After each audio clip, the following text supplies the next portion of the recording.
ಕೆಜಿಎಫ್ನಲ್ಲಿ ಪೊಲೀಸರ ಮಿಂಚಿನ ಕಾರ್ಯಾಚರಣೆ. ಗಾಂಜಾ ಮಾರಾಟ ಮಾಡುತ್ತಿದ್ದ 3 ಆರೋಪಿಗಳ ಬಂಧನ. ಕೋಲಾರ ಜಿಲ್ಲೆಯ ಕೆಜಿಎಫ್ ನಗರದಲ್ಲಿ ಡ್ರಗ್ಸ್ ಮಾಫಿಯಾ ವಿರುದ್ಧ ಪೊಲೀಸರು ಸಮರ ಸಾರಿದ್ದಾರೆ.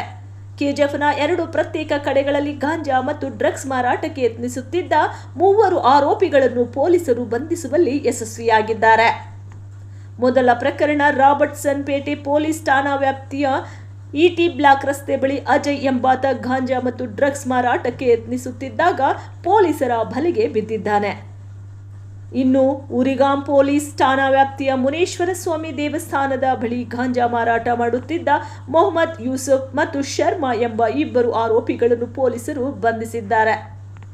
ಬಂಧಿತ 3 ಆರೋಪಿಗಳಿಂದ ಪೊಲೀಸರು ಅಂದಾಜು 22,000 ರೂಪಾಯಿ ಮೌಲ್ಯದ 410 ಗ್ರಾಂ ಗಾಂಜಾ ಹಾಗೂ 2 ಗ್ರಾಂ ಡ್ರಗ್ಸ್ ಅನ್ನು ವಶಪಡಿಸಿಕೊಂಡಿದ್ದಾರೆ ಎಂದು ಪೊಲೀಸ್ ಇಲಾಖೆ ಮಾಹಿತಿ ನೀಡಿದೆ.